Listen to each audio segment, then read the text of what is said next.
कर्मचारी नई कंपनी में जॉब ज्वाइन करते हैं तो उनके लिए पुरानी कंपनी से बैकग्राउंड वेरिफिकेशन करवाना होता है, जो कि कंपनियां खुद करती हैं या फिर किसी थर्ड पार्टी एजेंसी के द्वारा करवाती हैं। मगर एम्प्लॉय के लिए सबसे बड़ा डर का माहौल तब बना रहता है जब उन्होंने कंपनी की मर्जी के बिना या एचआर से कोई लड़ाई झगड़े की वजह से जॉब छोड़ी हो, या फिर ऐसी कंडीशन रही हो कि जिसमें आपने कंपनी के फेवर में काम ना करके उनके अगेंस्ट काम किया हो। तो एम्प्लॉय इस चीज को लेकर डरते हैं कि कहीं उनका बैकग्राउंड वेरिफिकेशन खराब कर देंगे तो क्या उनका कैरियर खराब हो जाएगा। तो चलिए दोस्तों, अगर आपके भी ये क्वेश्चन है तो शुरू से लेकर वीडियो में लास्ट तक बनी रहेगा, और आज की वीडियो में हम कवर करेंगे आपके ही क्वेश्चन के लेके।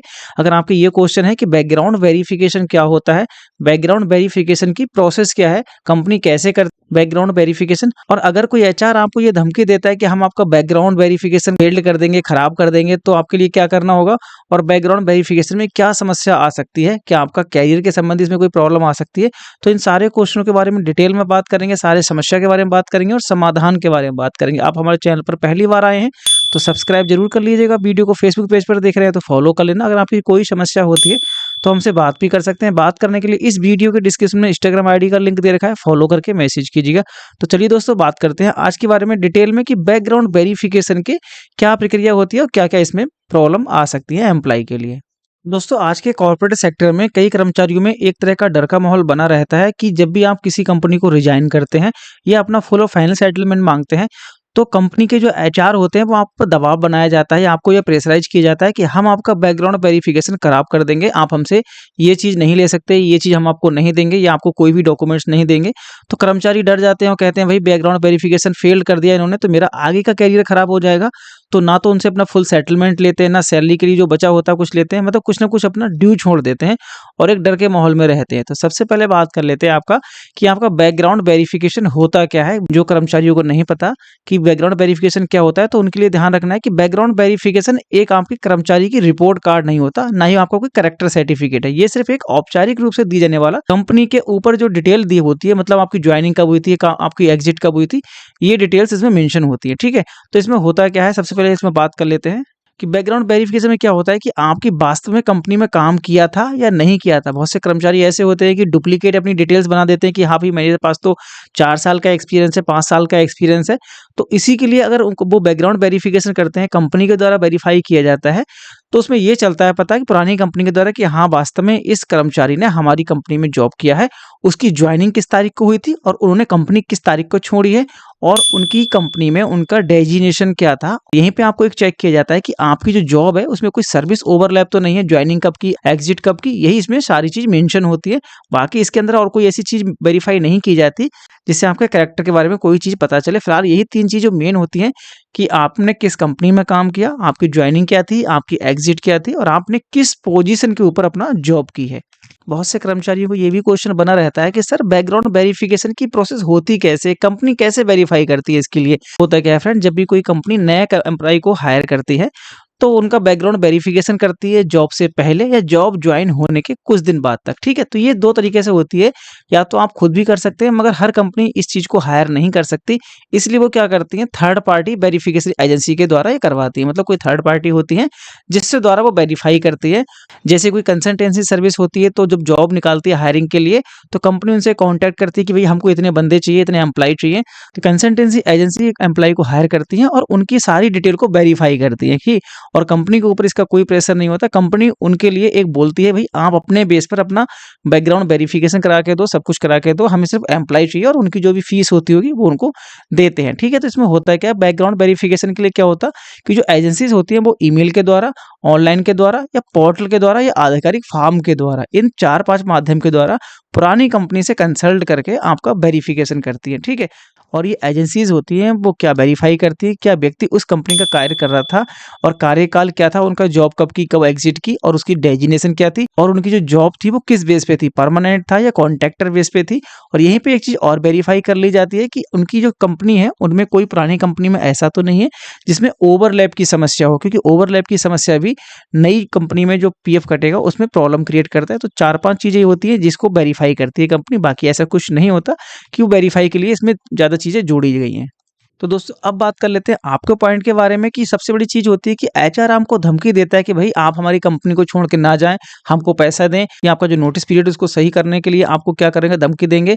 तो आपको ये करेंगे, हम आपका बैकग्राउंड वेरिफिकेशन खराब कर देंगे। तो आपको करना क्या है? सबसे बड़ी चीज़, आपको कोई भी ऐसी चीज़ें नहीं बोलनी है जो आपके कैरेक्टर को जस्टिफाई करें। मतलब आपको गाली-गलौच इस टाइप का कुछ नहीं करना है। उनको बस सरल भाषा में बोलना है कि ठीक है सर, आपको जो भी चीज़ बोलनी है, आप मुझको लिखित में दीजिए, ठीक है? लिखित में देंगे, मेल करेंगे। तो आपको करना क्या है, अगर आपके साथ कोई ऐसी धमकी देता है तो आपको क्या करना है, एक प्रोफेशनल मेल लिखना है। मेल किसमें लिखना है? एचआर को जोड़ना है उसमें, और जो भी आपके कंपनी के हायर पोजीशन पे बैठे हुए आपके कंपनी के जो डिपार्टमेंट है, उनको जरूर सीसी में ऐड कर देना है और उसमें देना है कि जो आपका एचआर है वो आपको धमकी दे रहा है कि आपका बैकग्राउंड वेरिफिकेशन करने का फेल्ड कर देंगे। तो आप प्रोफेशनली तरीके से एक मेल करें सबको सीसी में लेके, और आपका मेल का जो मैटर क्या हो सकता है, वो मैटर मैंने यहाँ पे आपको लिख दिया है। तो आप ये मैटर खुद भी यहाँ पढ़ सकते हैं, खुद भी बना सकते हैं। फिलहाल मैंने आपको मैटर यहाँ पे लिख दिया है। यहाँ पे आपको सिर्फ क्या चेंज करना है, यहाँ पे सिर्फ एचआर का नाम डालना है और आपको अपना कैंडिडेट का नाम डालना है। बस आपको यही टाइप करके अपने कंपनी को भेज देना है मेल के थ्रू। और ध्यान रखना दोस्तों, इस मेल को आप लेने के लिए क्या करेंगे, हमने इस आर्टिकल का लिंक इस वीडियो के डिस्क्रिप्शन में दे रखा है। यहाँ से आप इस आर्टिकल का जो मैटर है लिखने का, वो आप यहाँ से प्राप्त कर सकते हैं। तो यहाँ से आप इस प्रकार से आर्टिकल को सेव रख सकते हैं, ठीक है।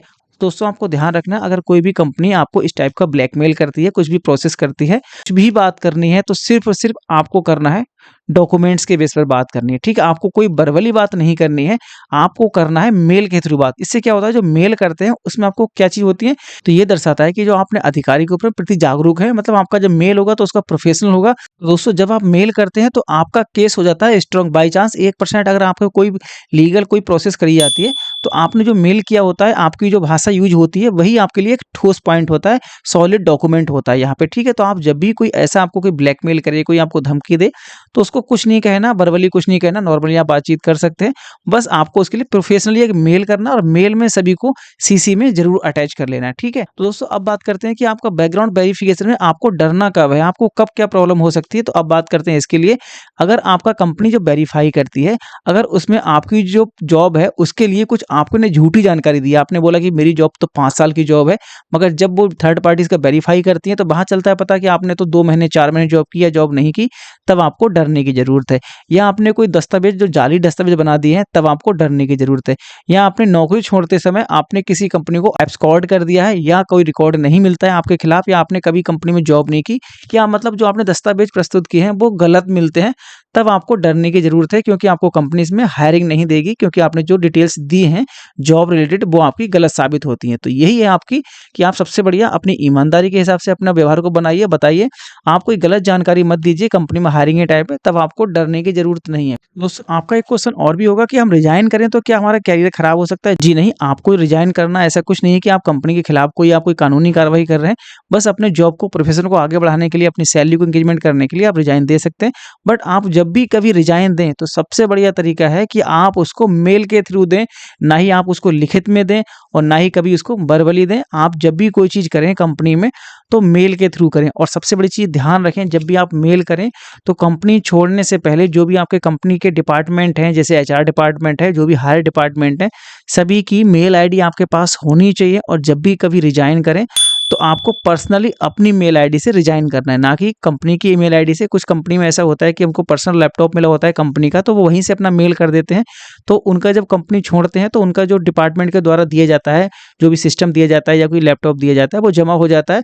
तो उसका कोई रिकॉर्ड नहीं हो सकता है, क्योंकि कंपनी उसको डिस्कार्ड कर सकती है, मेल के लिए कुछ भी कर सकती है। बट आपने अगर अपनी मेल आईडी का यूज किया होगा, आपकी जो पर्सनल मेल आईडी है, तो वो आपके लाइफ टाइम के लिए अपना डॉक्यूमेंट सेव रहेगा। तो जब भी आप ध्यान रखें, कभी आप रिजाइन करें तो प्रोफेशनली अपने मेल आईडी से करें, और सभी डिपार्टमेंट के सीसी में लेके जरूर करें, कि जिससे आपको कभी कोई धमकी देता है तो आप उसके लिए लीगल तरीके से अपना पक्ष को प्रस्तुत कर सकते हैं। तो दोस्तों ये थी जानकारी आपके लिए कि आपका बीजीबी क्या होता है, बैकग्राउंड वेरिफिकेशन में कोई प्रॉब्लम आती है तो कोई प्रॉब्लम नहीं आती।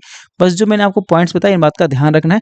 अगर दोस्तों आपके और भी कोई सवाल है कि क्या कंपनी मेरे प्रेफरेंस को खराब कर सकती है, कंपनी गलत जानकारी दे तो क्या हो सकता है, क्या मेरा सैलरी विवाद है, बीजीबी फेल होगा तो क्या होगा, अगर आपके और भी कोई इस टाइप के सवाल हैं तो आप हमारे इस आर्टिकल को जरूर पढ़ लीजिएगा। मैं इसका लिंक डिस्क्रिप्शन में दे दूंगा। फिलहाल जो मेन पॉइंट थे आपके लिए मैंने क्लियर करके आपको बता दिए, इसमें कोई प्रॉब्लम नहीं होगी इस प्रकार की समस्या के लिए। और दोस्तों आपको इन्फॉर्मेशन अच्छी लगी तो आप हमें सब्सक्राइब नहीं किया, अभी सब्सक्राइब कर लो।